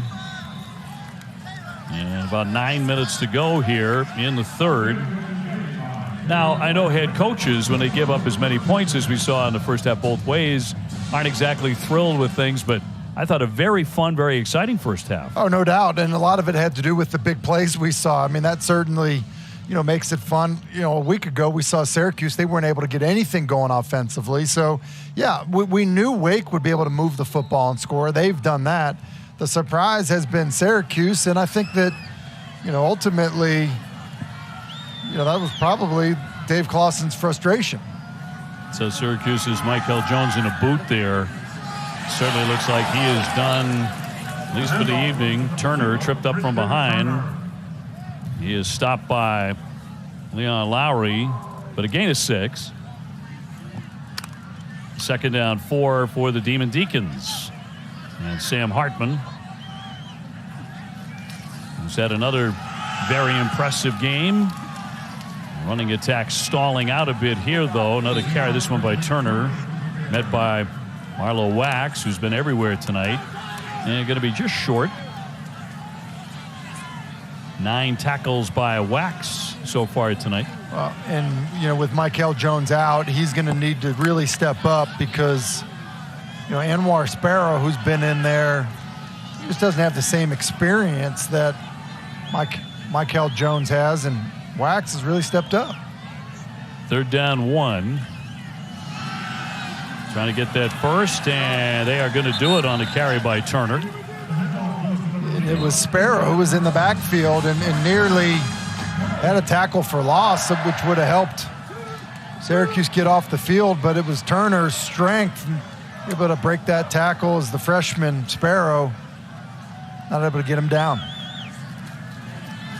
1st down and 10 on the mesh. It's Turner straight on. Turner behind his blockers, hit by Wax again, and a 5-yard pickup. I mean, the tempo of this, we've done a lot of Wake Forest games.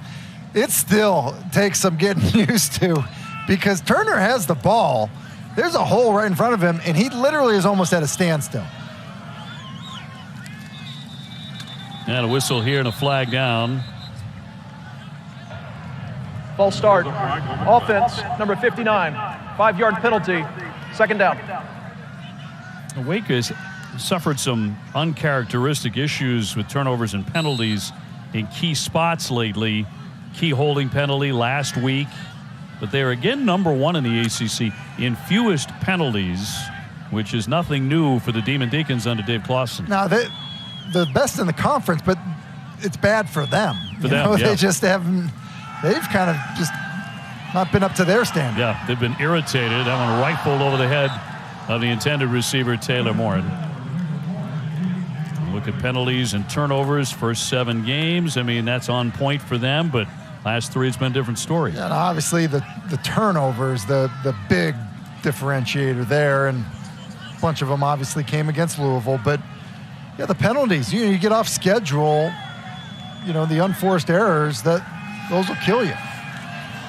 Hartman airs it out over the middle. It's Morin again with a reception. And got across for a 1st down. He'll gain 11 yards on that catch. And moving the sticks again, Wake Forest. Under 7 minutes to go here in the third. They're on top by 3.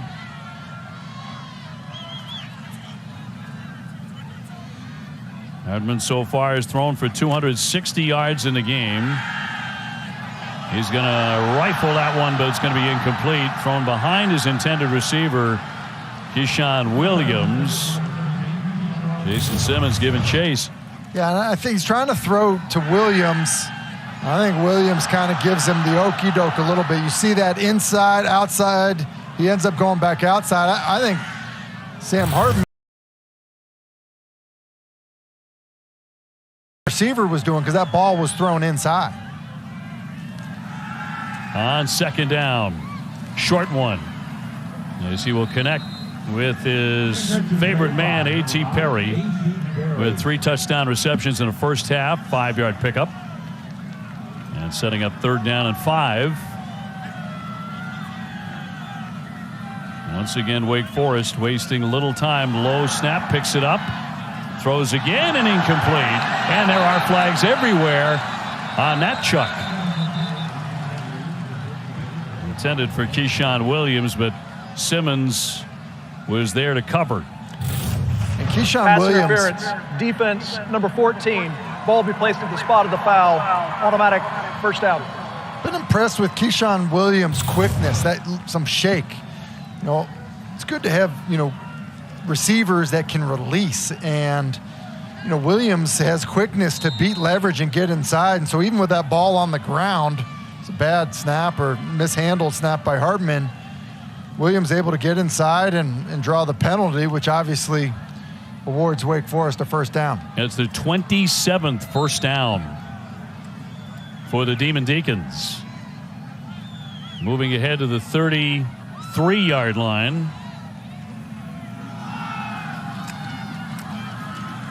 And on a handoff, trying that left side, it's Turner again. Will gain 7. There's Tony White, defensive coordinator for Syracuse. Defense has been really tough for the most part. Not last week, but they have 3 defensive touchdowns. I think he's done a great job because I think he's undermanned, just to be frank about it. They play with such a small front because, quite honestly, youth and injury. I mean, Steve Linton, to be, generous, I guess, he's listed at 219 pounds. You have a 5'11", 265-pound nose tackle. Like, this is college football playing 300-pound offensive linemen. And so they're active with the front. They get good play of their linebackers, and I think he does a good job of coaching them hard. Hartman keeps it again, trying to stay behind a blocker. And they'll bring up second down for the Demon Deacons. 3 yards on that carry. So 2nd and 7. So the current drive, 11 plays, 53 yards. And over 4 minutes with the football for Hartman and company. I think Tony White, as he faces Dave Clawson in this offense, you do have a bit of a blueprint when you look at the way that NC State and Louisville tried to, attack them. You kind of try to do the same thing. Hartman looking for the end zone, and the catch. A big battle for that touchdown. Touchdown, Williams. A 17-yard touchdown strike. What a fight there with Jason Simmons in the back of the end zone. Yeah, it's a great fight for the football by Keyshawn Williams. It's just raving about his quickness. Well, how about the ability to find the football and then just show great strength at the moment of truth, catching the ball with your hands. And then once again, it's Sam Hartman throwing a catchable ball. So many times you'll see a quarterback try to be perfect, get it too far outside the frame of the receiver. He gives Williams a great chance. Point after here by Matthew Dennis. So that is 4 touchdown passes already tonight for Sam Hartman. And continuing to add to his total, 100 coming into the night. And, Sam Hartman, who got off to a pretty good start, continues it here. This time it's not A.T. Perry, it's Keyshawn Williams as Wake Forest extends their lead. And in the end zone, it's Keyshawn Williams, with very little separation, but the ball placement was ideal. And then really a nice catch by Williams. Contact catches, I feel like we hear that term a lot from coaches. Do receivers go make the play on the football when there's a defender right there and clawing at him, and Williams certainly did. Here's Jackson trying to find the outside. Now will dive down. And that's where the drive will begin now for Syracuse, and Garret Shrader trying to match what Hartman has done, which is, by the way, 25 of 36, 282 yards, 4 touchdowns.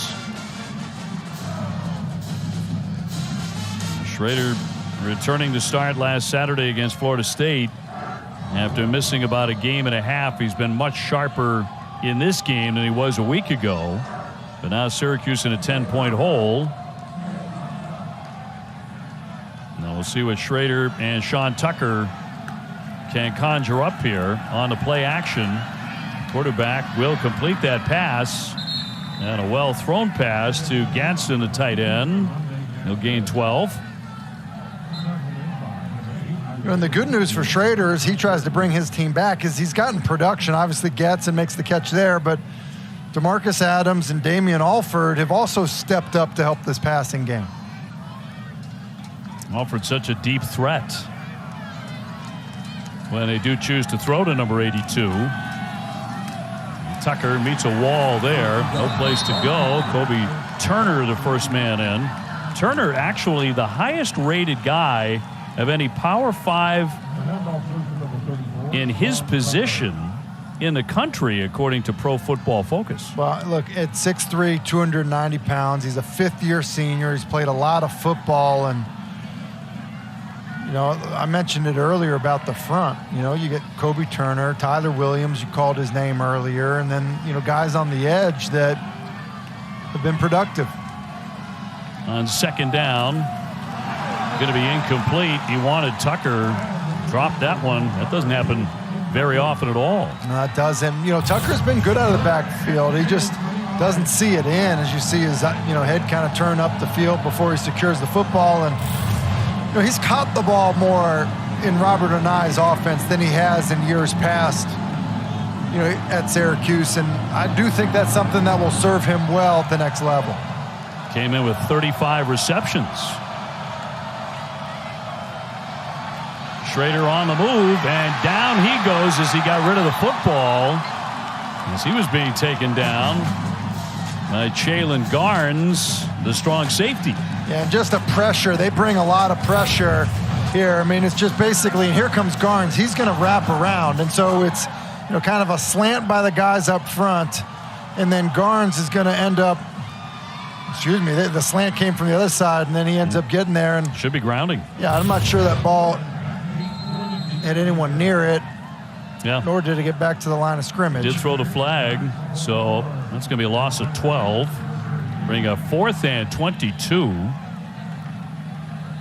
And should result in pretty good field position here for Wake Forest. Taylor Morin standing at his 35. And up to meet it.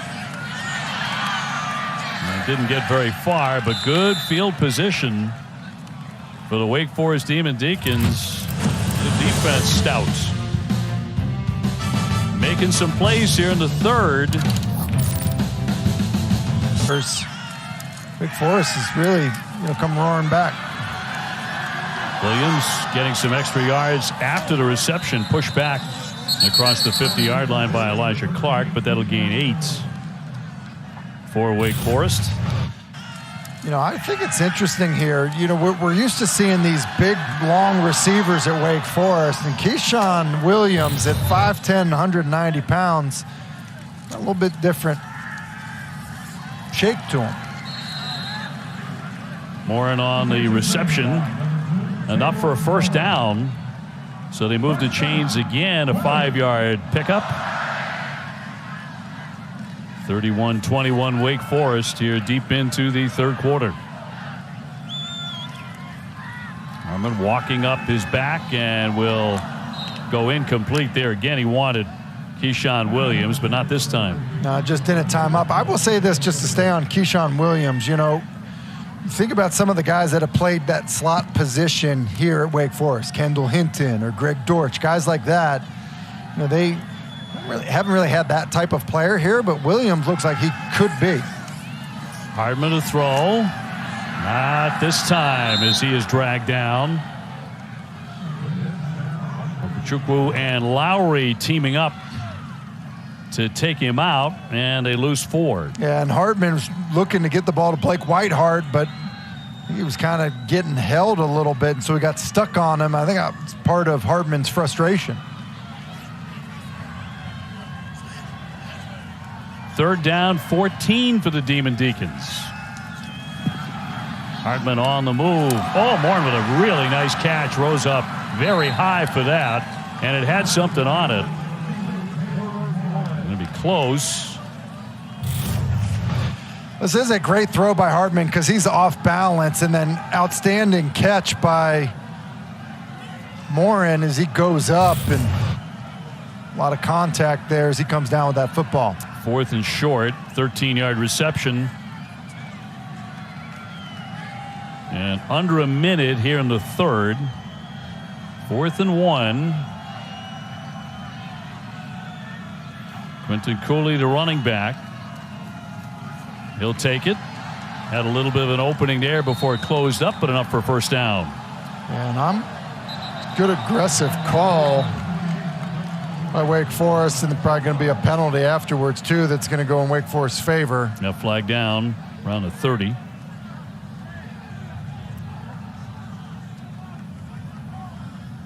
There is no foul on the play for unnecessary roughness. The result of the play is a first down, Wake Forest. On the 4th down play, they just decided to, run the football, and a little bit of acting there is Kevon Darden. Pretty good flop. Yeah, flop city. Juergens. Always looks a little different when the big guys flop. Sounds different too. It does. Quite audible. Under half a minute. Hartman to move to his right, flings it on the run, but that's going to be out of bounds, and it's Perry to make the catch before he stepped out. We'll see. We're chatting about this one. Was he in or out? And it is a catch.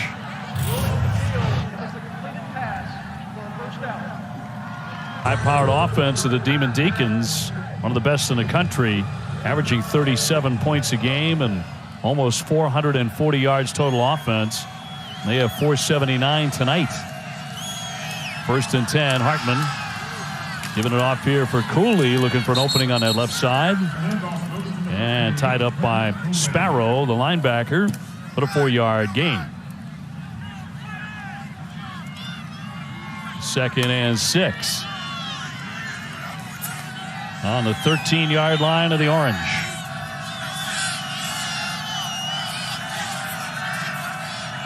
Hartman working on a 4-touchdown night. Once again, Cooley will take it straight ahead. So 3rd down and short. And Wake continues to do a nice job. It's hard to run the ball in the red zone. And in the red zone, and Cooley probably gets the fewest carries out of their backs that they play, but he's running hard, and guys are falling forward, and leads them to another short yardage situation. And I wouldn't be surprised if Warren Ruggiero has something up his sleeve on one of these short down plays, short yardage plays, as they've run it on the previous few. Cooley again, plenty there. And a first down and 1st and goal. And Quentin Cooley, the sophomore from Bailey, North Carolina, getting some very meaningful carries tonight. And you just look at him right there at 5'9", 213. Is a bit of a bowling ball, and he hits it downhill. He doesn't necessarily, I think, have the experience in that slow mesh the way some of the other backs do. And so he ends up hitting the hole a little bit harder than the other guys. Been a weapon in this one. At the 4-yard line, 1st and goal. They want him again. Straight on, and he's into the end zone for a touchdown. Cooley emerging as a big weapon in the game from 4 yards and 6 more for Wake Forest. That's really well blocked by the guys up front. We talk a lot about it. They're going to pull the guard. He's going to pull up here, and then they're going to end up working to the 2nd level. And by doing that, just going to end up basically having a hat in the hat, and that's a walk-in basically. Devontae Nash scores with his man, and then Cooley, hits it downhill. Pretty impressive. Dennis for the point after. That's good. So it's Wake Forest 38-21. They get some breathing room here in the fourth, and has played a big role in this one. But Wake begins to open it up now, 38-21. They certainly run the football well as a team. It's been all of the different backs, and Dave Clawson, who wanted to see his defense defend the deep ball better going in at halftime, his team has responded quite well. Courtney Jackson takes the kick. Had a bit of an opening and just shy of the 25-yard line. A return of 21. So a tall task here facing Syracuse's 6'4", 230-pound quarterback Garret Shrader. Got to be in serious comeback mode with 13 minutes to go. They do, and Shrader's game isn't, hey, just drop back and throw it all over the field. His game, a lot of it has to do with his ability as a runner. That might be out of the window at this point. Send Allen out to the right. Tucker on a run. Nothing there. One tough yard and the stop by Tyler Williams. Syracuse trying to snap a 4-game skid, coming off a 38-3 loss at home last week against Florida State. Very competitive first half. They trailed by just 3 at the break. Shrader over the top is going to be intercepted. That's going to be picked off by Wake Forest. Brennan Harris. Harris taking it in. Touchdown. Return from 36 on the pick 6. It's a great play by the Wake defense, and obviously a great return, but it was made by Tyler Williams, the fifth-year senior, up front. His initial pressure, here he is, he comes here, and he's going to end up getting pressure. That inside move, good quickness on Garret Shrader's arm. I believe he hits his elbow. And by doing that, the ball is behind. Because the ball is behind, it leads to a huge play for the Wake defense and extend their lead. Brennan Harris out of Chattanooga, Tennessee with the pick 6. And Wake now pouring it on, and they're starting to get really, really happy here on senior night at Wake Forest. We're certainly going to miss him. Talking about Sam Hartman, obviously 29 for 41, 322 yards, 4 touchdowns to this point. This senior class, boy, you have to tip your cap, don't you? 4 bowl appearances. They've done a whole lot of winning here. Just look at the winning, the bowl appearances, and we touched on it earlier about what was the standard at Wake Forest. It was could you win 6 games and go to a bowl game? These seniors have enjoyed a lot of success, and I think it says a lot about Dave Clawson, their recruiting process, who they identify, who they develop as players, and what they can accomplish. Yep. And that graphic right there is amazing, because the success and the standard has changed with Dave Clawson as the head coach. Expectations have as well now for Wake Forest, but a school of this size, which is really tough to get into. On a spin here, Shrader, but not a lot developed on that play. And to get up to number 10 in the national rankings in back-to-back seasons. Well, and you mentioned it's a tough school to get into because it's a great school academically, and so in the recruiting process, Dave Clawson and his coaching staff, they have to do it differently. They're not signing a bunch of 4-stars. They're identifying players that they think fit their program, that they can coach, that will buy into what they're building, and they've done a nice job. Quick hit for Pena on a reception here on the near side. Boy, his teams can score. They have developed some offense. The only ACC team with 30 or more in 5 consecutive seasons, points per game on average, and right around 37 this year. Well, and one of the reasons that's important, and there's no doubt that the talent level here has risen, under this coaching staff, but defensively, that ends up being the biggest challenge. Are you recruiting the speed on defense to keep up? Well, it doesn't really matter if you're going to score over 30. Shrader wants to throw. He's got to get free. Slips a couple tackles.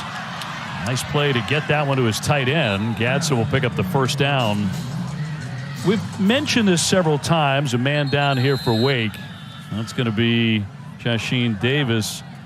They do such an extraordinary job of developing those players that they identify, they get into school. They don't play them right away necessarily. They're going to redshirt guys.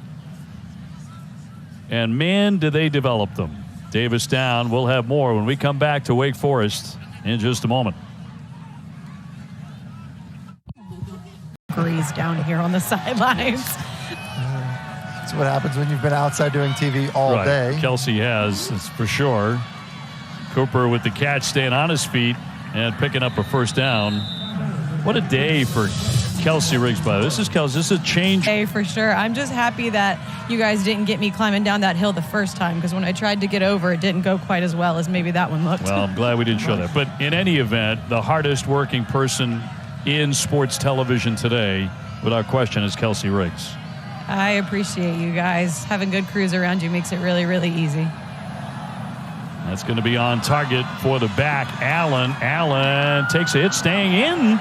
And did he stay in? That's the question. Or did he step out? They're going to say touchdown. From 41 yards, Syracuse with a score. Quinn Allen has been pretty busy. And it's remarkable how he stayed in. I thought he was almost, because he kind of stumbles as he turns around, was going to end up out of bounds, but stays in bounds, and then through contact here, I didn't see him step out at all. There's the hit. Oh, yeah. He stayed in. A.J. Williams, I think, just thought he would shove him out of bounds. And LaQuint Allen, who threw a touchdown pass earlier, had a pretty good night, for a freshman running back who obviously doesn't get a whole bunch of time because of Sean Tucker. He's made some plays. So Schmidt for the extra point. 10 minutes to go in this game. If Syracuse can force a turnover, get back on the board, and they can climb back in the contest, they have time to do it. 45-27. And adding on 45-28. Let's go back down to Kelsey.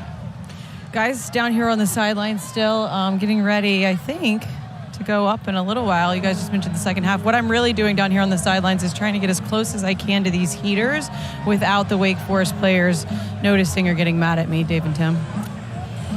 Very cagey. Very cagey. Yep. Just walking slowly by the heaters. Yeah, and in that outfit, in the pink jacket, no one's going to notice. I'm not sneaky at all. I'm not sneaky. I did not do well with the jacket. I'm trying to blend in today, guys. Isn't it? It is. It is. Just going to go over here and get warm. That's all. Don't notice me. Very dangerous. You get too close, things might start to melt, So, like, you got the call sheet there or a microphone. Tim, what's interesting is one of the things that I saw earlier on the sideline is the guys taking their helmets off. Actually, I'm seeing it right now and putting their helmets in front of the heaters to try and, I guess, just keep your head warm. Oh, there's nothing better than it warms it up, and then you put it on. It's like marshmallow soft. The pads in the helmet are soft. Never would have thought of that. Hey, listen, when you do it cold, it's not nearly as comfortable. Yeah, you played in some cold weather cities, so you know how to heat a helmet. And stood on the sideline in some cold weather cities as well. Really better work to be warm. And a fair catch there by Williams. So 10:01 remaining. 45 points up there already for Wake Forest, and A.T. Perry's had a huge hand in it. And, we talked a lot about Sam Hartman, what he's meant to his program, which is undeniable. But A.T. Perry has been a huge part of this as well. We talk about the talent that's been recruited here to Wake Forest. Guys like A.T. Perry are kind of a cornerstone of it. The big physical receiver that does a great job of making plays on the football when they get one-on-one opportunities. He's been as good as it gets. Ellison with the rush and will gain 3. So 10 targets, 9 grabs, 110 yards, 3 touchdowns. He has tied a career high, those 3 touchdowns, which he did against Syracuse last year. Yeah, and, we said it earlier, Jamal Banks was kind of the touchdown machine this year, coming into the game with 8, but, just a matter of time probably before Perry, who's adding to that total. Perry with another catch on the throw from Hartman. Wilson shoves him out. He'll gain 9. And another first down. Wake Forest has just run a ton of plays in this game and continues to move the football very well. Look at that, 34 first downs. That's with 9 minutes to go. Impressive. Hartman with the handoff. Ellison lost the football there. Sam Hartman. Is that a fumble recovered by Syracuse? Syracuse says that's the case. I think it came out. Yes. And it is a fumble and recovered by the Orange. Leon Lowry. He dropped on it. That right elbow, I think, hits the ground. Sparrow kind of gets a helmet on it there, but I don't see it moving. Previous play is under further review. That left knee is down, and it looks like that right elbow is down, and Wake Forest is going to maintain possession of this football. And Syracuse delighted for the moment that they had recovered a fumble, but we'll take a look here as we go to break. 8:58 to go.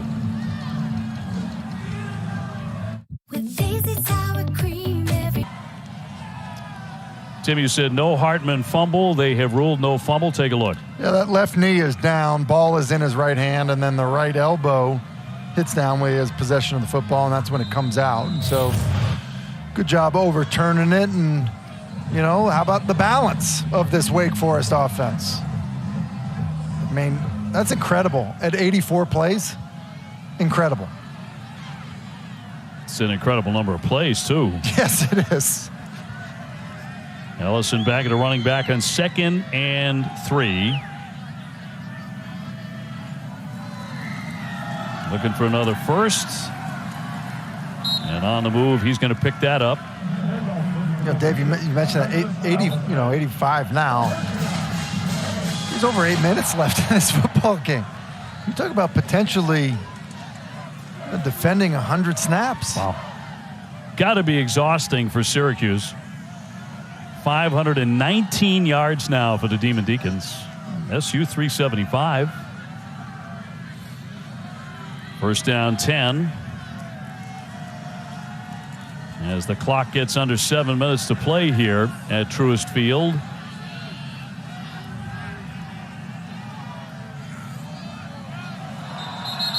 And flags here. Look like Offside. Darton. Defense number 45. 5-yard penalty. First down. Is Darton. The 5'11", 265-pound sophomore from Fitchburg, Massachusetts. Maybe only 2 people in the stadium who know where Fitchburg is. I'm one of them, and Tim's the other. That's right. Fitchburg, Mass, baby. First and 5. With 7.5 to play here. And Hartman milking some clock. Going to hand off again. Ellison trying to spin his way for extra yards. Ellison and Turner really are the workhorses, but Quentin Cooley, the number 3 back, the 5'9", 215-pound sophomore, has had a star turn in this one. Yeah, he ran hard tonight. There's no doubt about it. And I think Wake Forest, they get into some of these situations, and I'm impressed, Dave, because we picture them as this kind of unique offense, but situational football, they're still really good at it. Yeah. They're good at the 4-minute offense. Really they're good, at the end of the half in the 2-minute offense. And I think that just goes to speak to the job that Dave Clawson and his staff have done with this program. And Dave, outstanding in clock management, one of the best in the country, frankly. Ellison with another attempt and stopped by Marlo Wax. Wax has had a solid one, the sophomore from Baltimore. Syracuse, their second. 30 seconds. Please reset the game clock to 6:30. Dino Babers in his 7th year as the head coach, facing a 5-game losing skid here after the 6-0 start. Tale of two cities for Syracuse. SU, by the way, the campus and the city, Syracuse, New York, unaffected by the incredible snowfalls there in upstate New York. Which is remarkable because they just missed it, because when you see the photos of what it looks like in Buffalo, you can understand why that game was moved. That Buffalo Bills game was moved to Detroit. Yeah, they couldn't play there and couldn't practice. Well, it's chilly, but it's not Buffalo, that's for sure. In some places, they're getting 6.5 feet of snow. I don't know if people saw some of the stuff, but neighbors helping players dig out of their driveways so they could, get to the team facility so they could travel to Detroit to play the Browns. Incredible. Just wish everybody there the best. As Hartman has some pressure, he's going to overshoot everybody as he took a hit. Wanted Williams. There is a flag. Keyshawn Williams, who's been really good in this contest for Wake Forest. 6:26 to go, but a flag on the play. And they will get together on this. It may be discussing if it was a catchable ball. I think Hartman, just under pressure, kind of threw it in the general area. There is no foul for pass interference. The result of the play is 4th down. There you go. 4th down and 3.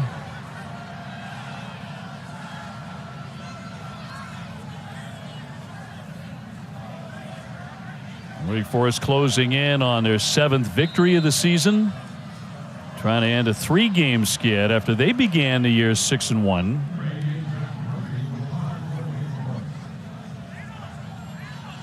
So Maury on to kick. Trevor Pena inside the 10-yard line. And we'll go off into the end zone. We take a look at our New York Life Drive recap. Well, it's been a full day for Sam Hartman. Probably some emotions as he came out on senior night and then played really well. Did an excellent job. Just giving A.T. Perry an opportunity to play the football a couple times in the end zone, and a gorgeous throw to Keyshawn Williams, and he makes a good play on it. And I think Sam Hartman, who maybe battled through a little stretch there where they were turning the football over, just adding to the amazing production he's had in his career. Could wind up involved in more touchdowns than any quarterback in ACC history. Bernie Jackson with the catch there. 25-yard pickup for Syracuse as they will move the sticks. And Dave Clawson was talking about senior night, and yes, it gets very emotional. And you're seeing the families, long heave here and batted away, incomplete. And you're seeing the kids from 50 yards away because he stands at the 50-yard line, and he's kind of reliving their entire career as they're walking up. He also said, really for him, it gets truly deeply emotional the night before the bowl game. Well, and because he's done a good job with this program, you're getting a bowl game, so you maybe can hold some of those emotions on senior night, knowing that you have another opportunity to coach these players in a game. Shrader, pressure from behind, gets free, looking to pick up her first, but scampers out and will gain 7 yards on that one. Chase Jones getting to him to push him out. We, and I know you've said this before, Dave, we enjoy getting to talk to Dave Clawson before games that we're calling of Wake Forest. He said something to us yesterday that stuck out to me about the program being transformational, not transactional. And I think in this time of transfer portal. Tucker gets free across the 20 and eventually taken out after a 37-yard scamper. Just going to say, like, this time of transfer portal and things like that, he made the comment he wanted to make Wake Forest a place that guys don't want to leave. And I think if you value the education, you value how you're treated here in this program, that you're getting better, that you're more prepared for life after college, then that can happen. And they've done a good job of that. Shrader's going to keep heading for the end zone, and he is in for the touchdown from 8 yards out. So Syracuse strikes again with a little over 5 minutes to go. Shrader rushing for his 7th touchdown of the season. He's looked a lot healthier tonight with those legs than a week ago. It's a zone read, and Williams just comes in to make the play on it, and then Shrader, as you said, looking healthier than he has in previous games as he's able to jog into the end zone. Well, great for Orange fans to see, although at the extra point they will be just within 10, and Schmidt will nail that. So 45-35 here at Winston-Salem. And look, we've been here, Dave, in games against Louisville where you think it's over. Look, it's a 2-score game with 5 minutes left to play. I feel like we have, had 4 or 5 games where onside kicks were critical at the end. Several of them. And we might not be far from that. So 1:06 to get into the end zone. 5 plays, 80 yards. That did not take very long. And Syracuse tightens it up. Shrader with the scamper to make it 45-35. And the Orange making noise like they are still very much alive. 5 minutes, a long time to go. I mean, look, just a couple minutes ago, the 24-point game. And cut to 10.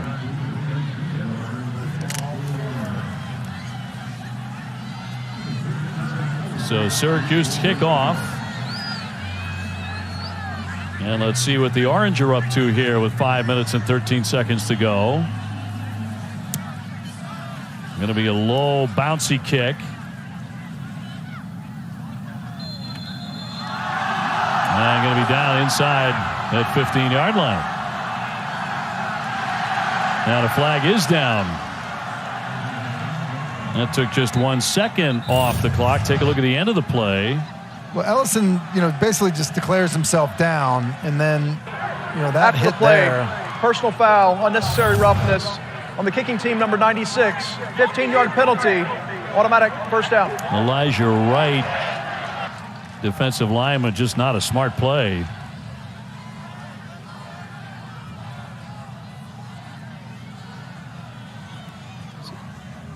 So the ball at the 12-yard line.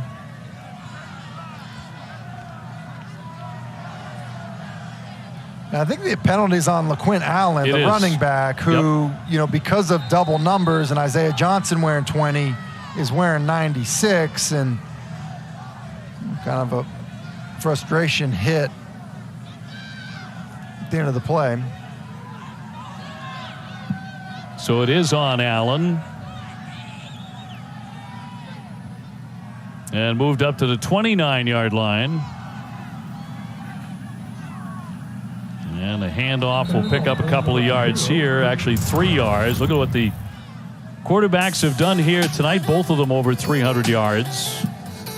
And look, with 30 completions for Sam Hartman, I get it, but at 300 yards with just 16 completions for Garret Shrader, just goes to show you, I think that tells the story of the big plays that Syracuse has been able to get offensively. 2nd down and 7 coming up.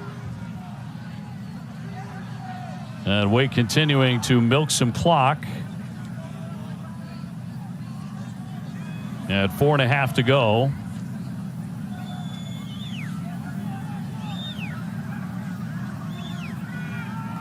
And Hartman handing off for Turner. Turner trying to spin inside and churn away.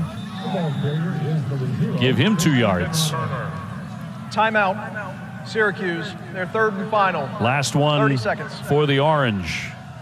What's interesting for Wake Forest, really at about 8 minutes, 7.5 minutes, Wake Forest really got into their 4-minute offense. They had the big lead, and we're talking about Dave Clawson and the job that he's done with game management, clock management. Now that Syracuse has used all their timeouts, this conversion here, goes a long way. Wayne Ruggiero, the offensive coordinator, another big night Points-wise, 45 so far for Wake. Came in averaging 37.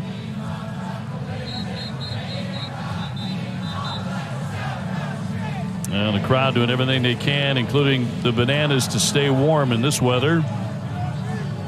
And beginning to celebrate. Still 4 minutes to play. And facing 3rd down and 4. Nothing quite like college kids having fun and a home win, huh? On senior night.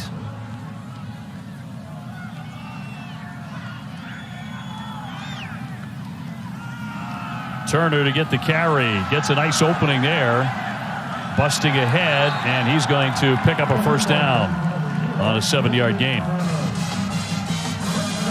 And an opportunity to run some more clock here for Wake. That's the key with no more timeouts left for Syracuse. That was a big one for Wake Forest offensively, and a really good job just sifting through it on that run and then finishing it, because could have easily been shy of the first down.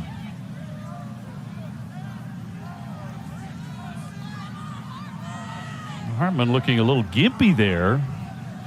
Stretching out the leg, that left leg it looked like. See if anything's up with Sam Hartman here in his last home game.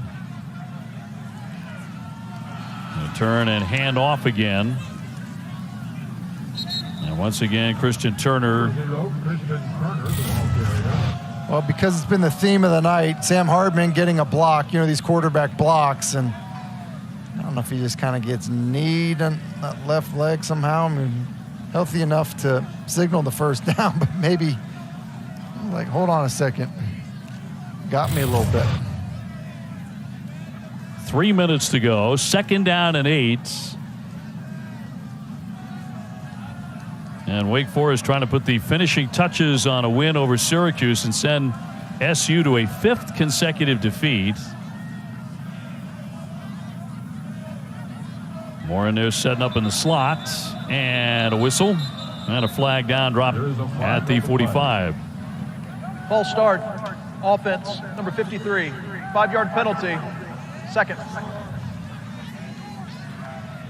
You know, those are the things that Dave Clawson was talking to us about. You know, the unforced kind of pre-snap penalty errors, and you know, those are the kind of things as you're trying to run out the clock that really get you. Nash, the left tackle.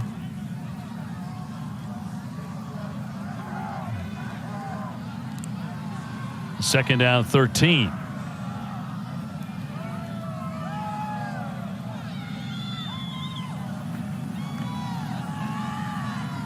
Trying to bust forward once again. Turner. And runs right into a wall. Well, Sam Hartman. You know, the all business look, we would have done something else. We would have put him in a 3-piece suit. Okay. With shiny shoes. That makes sense. We took some artistic license there.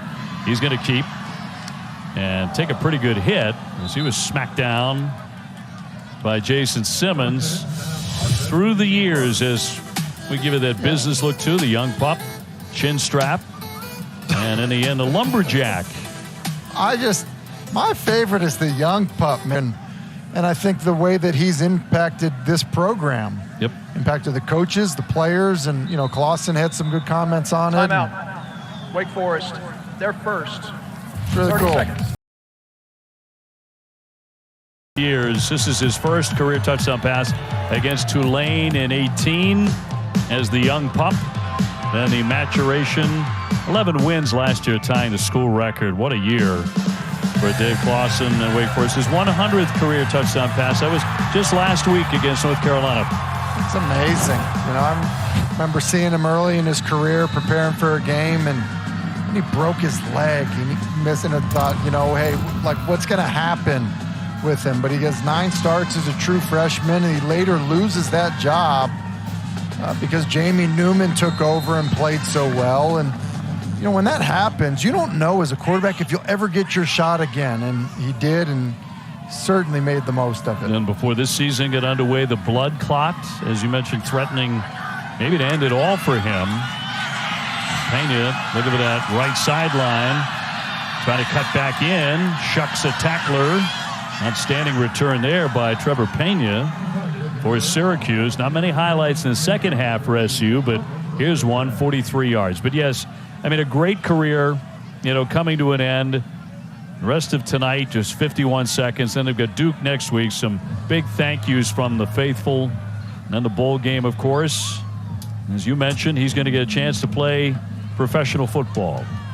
Yeah, I don't think the production's too good to ignore. And, as we documented, the body transformation, I think, will help him as well. Shrader, nice spin move to get free and flings it out of bounds with 45 seconds to go. I think, too, to talk about the production, why else that matters, is kind of creates a foundation to build on. Like, if you're Dave Clawson, you go in and say, hey, you want to play quarterback at Wake Forest? Like, look at what these guys that have played here have done. Hey, receivers, you want to catch a bunch of touchdowns? Look what we've done. We've been ranked, in the top 10. This is what we're doing with this program, and I think that helps. Shrader lets fly and incomplete. He intended that one for Alford, but at his feet. Dave, I think about this as well. Like, think about Taylor Heineke. Taylor Heineke right now, who played at Old Dominion, he's got 12 wins as an NFL starter. He's the starting quarterback for the Washington Commanders right now. They made the decision. We're playing him instead of Carson Wentz, who was the number 2 overall pick. I just do think there are guys that can play the position, get a chance to play the position, and Sam will get that chance. Yeah, and he's a guy who knows how to win. He wins a lot of football games. Another one incomplete. Says a lot about him and this program. First player in ACC history with 20 games with 300 yards passing and more. So the records continue to fall for him. Yeah, and you think about things like time on task, like times as a passer. Just being able to develop as a passer, and he's had that opportunity. Shrader put another one in the air. If he can, he's going to have to run it. Flings that one and complete. Caught by Rondé Gadsden, who's been fairly quiet in this game. He's usually a very big target. This goes for 24. He's been somewhat quiet because other guys have made plays. 45-35, Syracuse on the move. Good time in the pocket. Looking for the end zone, but it's going to be well overthrown. Intended for Adams. It's been good tonight. DeMarcus Adams in what appears to be the final seconds of a Syracuse defeat and a Wake Forest victory. There's a general thought here, Dave. You're down 10, 2 scores. Do you kick the field goal now? Because you need to do it anyway. And you just think about, with no timeouts, if you are going to kick a field goal later, you would have to be working the sideline. And so, listen, I get it. You're inside the 20 to take a shot at the end zone, but kicking the field goal wouldn't have been a bad idea either. Shrader Chase got free, threw that one out.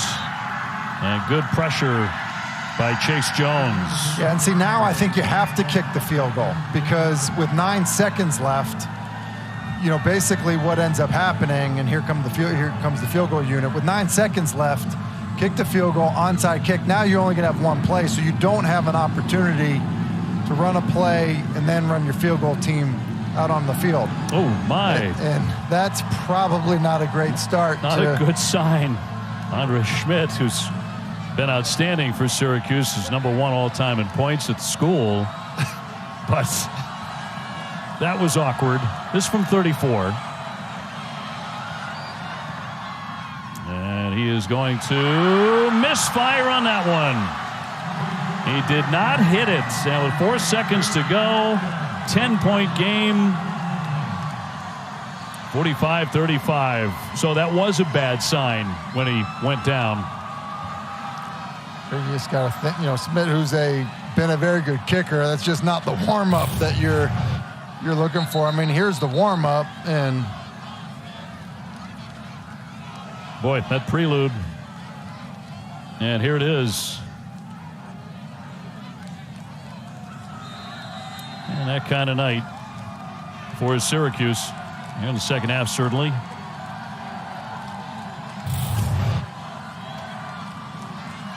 So a miss on a field goal try, and that takes care of any lingering hopes here for the Orange. And Wake Forest behind Sam Hartman, A.T. Perry and company will march off the field on senior night with a really nice win, 45-35 over the Orange of Syracuse. Yeah, great response after a few losses by Dave Clausen's team, and I thought they ran the football well. You know, defensively gave up some big plays, but they ran the football well, and obviously Sam Hartman, you know, played like the Sam Hartman we've seen throughout his career. The last home